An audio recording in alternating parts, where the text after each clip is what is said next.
It's Sctv Week 2 with Ethan Humble, Sophie Reese, Abby Ludwig, Jenna Prather, and Katie Burns. Good evening, and welcome back to Sctv, Simpson College's first student-run weekly newscast. I'm Ethan Humble. And I'm Sophie Reese. Thanks for joining us. Thank you to those who viewed our debut newscast last week. We received lots of positive support, and your viewership is so appreciated. Make sure to share our Instagram posts, TikToks, tweets, and wherever else you see Sctv. Kicking off our news this week, there's just one sport on campus that can now give out scholarships to play: Esports. That's right, Ethan. I went and dug deeper to learn more about the brand new scholarship. A new opportunity arises as Simpson College Esports can now offer scholarships. It's similar to traditional athletics. Since we're not NCAA, we're able to do scholarship regardless of D2 status on campus. Basically, any incoming freshman that would be scholarship eligible, we do some basic background on it, work with the student, kind of see where they're at currently and where we think that they can go. When we scout a player, we obviously decide what level of scholarship they're going to receive, and basically through that scholarship they're committed to playing for us for the next 4 years or their tenure here at Simpson. Practice anywhere from 8 to 10 hours weekly, and then whatever game day is. So these guys are definitely put through their paces, and that's the expectation that we have in order to continue eligibility for that scholarship that they receive. A couple of first-year students who received the scholarship explain how it's impacted their college experience. It was a cool feeling being told that I can actually be given money for playing a video game. It's not like a huge full ride scholarship, but it's still any amount of money helps, and just being able to get money for something that I like video games that I never thought 6 years ago before I even thought about college would ever be a thing. And now that it is, it's kind of a surreal feeling that colleges are able to offer scholarships for stuff like this. They brought me in after looking at some of my statistics through Esports and my profile, and showed me around this room here with all the PCs, and gave me all the details about it, and then gave me a scholarship offer. And I had no idea that it could allow for this big of an opportunity to be able to play collegiate esports. Well, it definitely has helped me out financially, allowing me to be here at Simpson almost for free because of it. The scholarship itself was a little bit of an incentive to come here as well. The scholarships are only offered to first-year students who have been recruited to the team rather than walk-ons. Reporting for Sctv, I'm Sophie Reese. Quite the team, Sophie. Absolutely. Another branch of student life was active this week in the form of recruitment. Yes, Sophie. All of Simpson's fraternities and sororities brought in new members, and I chatted with the houses to learn how recruitment went. Simpson College was flooded with the rush of Greek life last week. First up, the 3 sororities on campus had a new form of recruitment this year called semi-formal recruitment. It took place over 11 days instead of the traditional shorter period of time, and required potential members to attend an event at each of the 3 houses. Both houses interviewed saw both pros and cons to the change. One thing that I think that it really helped is I think it was a more casual experience. I think overall we were able to get to know women better, and they felt more comfortable talking with us just because we had more extended periods of time. I would shorten it. So 11 days, although super flexible, I would say was a little long, and girls tended to feel a little disinterested towards the end of it. So shortening it, I think, would be able to add to the enjoyment of it. When asked what set their house apart, both said the same thing: their respective philanthropies. Our philanthropy is a little bit different than all the other houses. We get to work with kids through the elementary schools with pen pals, and then we go to the public library and dress up in for Dr. Seuss Day. Our philanthropy, St. Jude, it's a really big national cause, and it's one that's fighting against childhood cancer.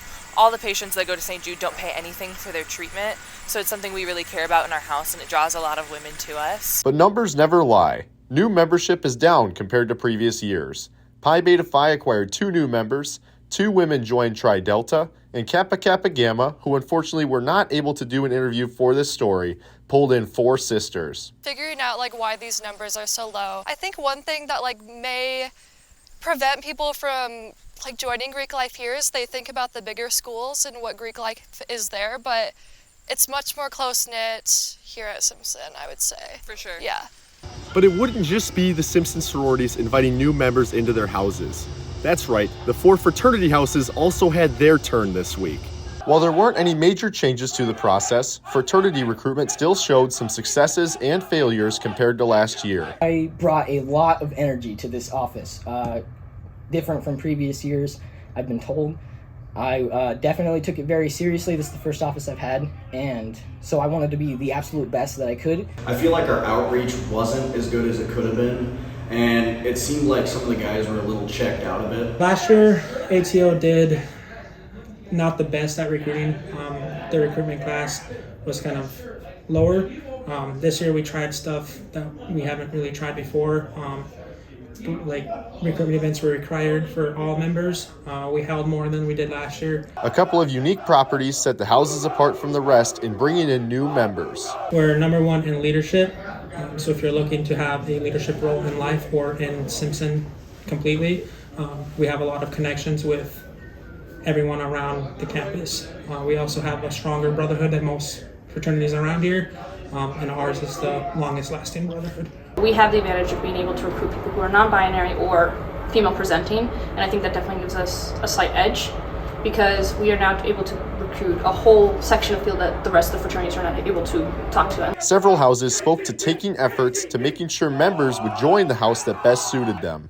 Sigma Alpha Epsilon brought in 8 new members. Lambda Chi Alpha and Alpha Tau Omega each have 7 new young men, and 6 members entered Kappa Theta Psi. There are some guys that come down, super great guys, awesome, but we're like, I honestly think you would fit in somewhere else on campus. So maybe go reach out to Lambda, or that's ATO, or that's Koi. Honestly, all 3 of the fraternities, we're really trying just to get Greek life as a whole boosted back up to those numbers they were pre-COVID and even before then when they were really close to.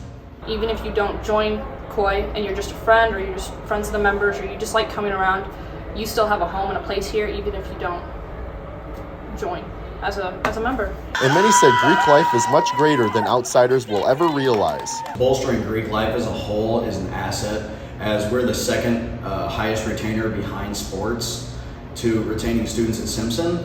I think if we help out the other fraternities, in turn it'll benefit us. And a strong Greek life makes a strong community.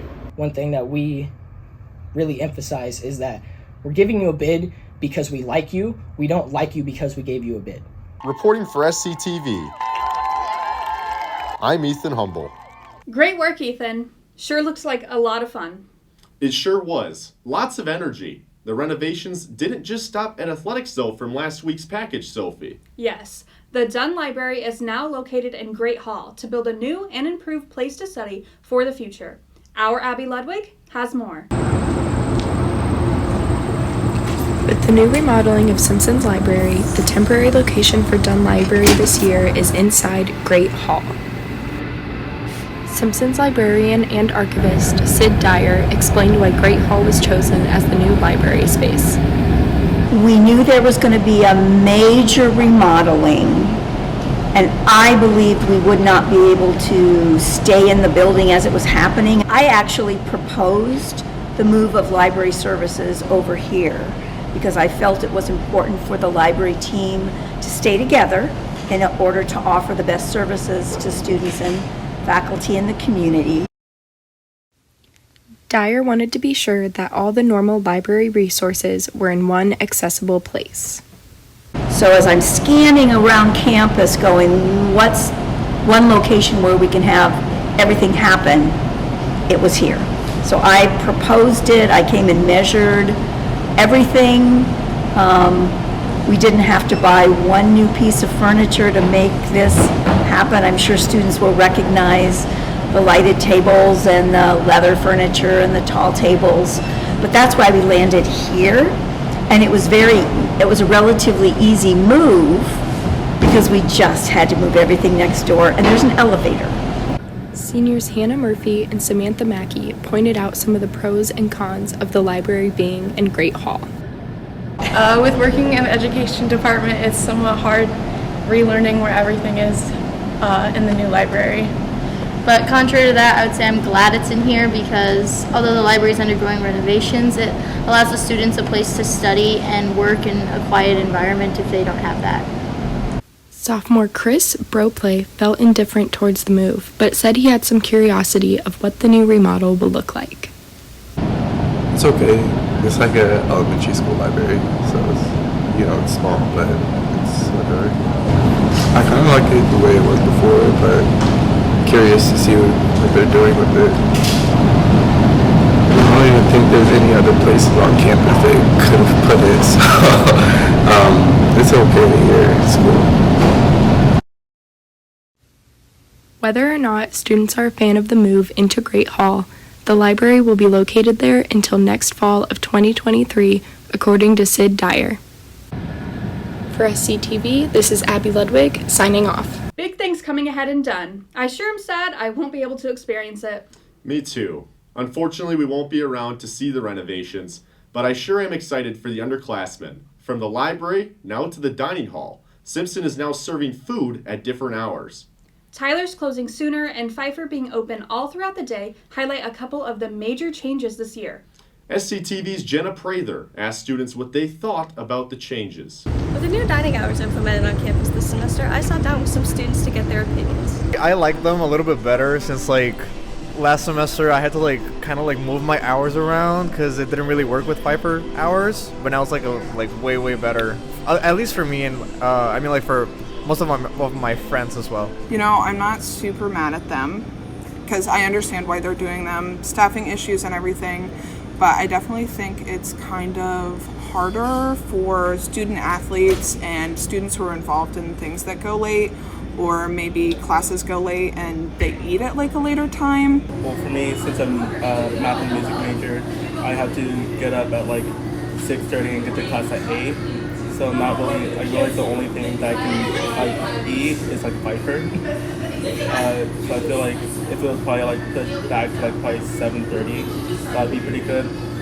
Being able to work in the Sodexo area, I get to see the staffing issues that have been happening. So I'm not mad that things aren't open like Tyler's and Subconnect, and I enjoy that Fife has been open. But at the same time, I wish that they would be open.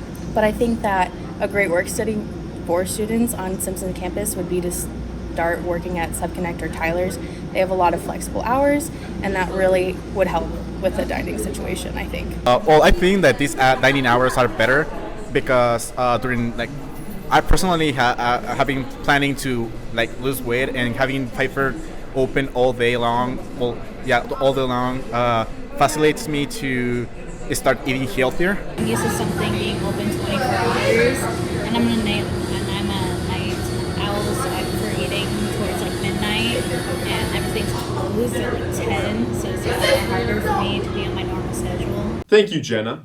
Change is hard, and especially when it involves college students and food. Well, Ethan, after Simpson women's soccer team dropped a tough game to Augustana in Illinois, they returned to their home turf on Saturday. Our Katie Burns shot the highlights. Women's soccer faced regionally ranked Wisconsin Eau Claire this past weekend at home. This game was a nail-biter, but had tough defense coming from the Storm. First up, ball gets passed to Cassie Nash down the left side with strong defense coming from Wisconsin. Lines up for the shot, and the goal is good, which makes her 5th goal of the season.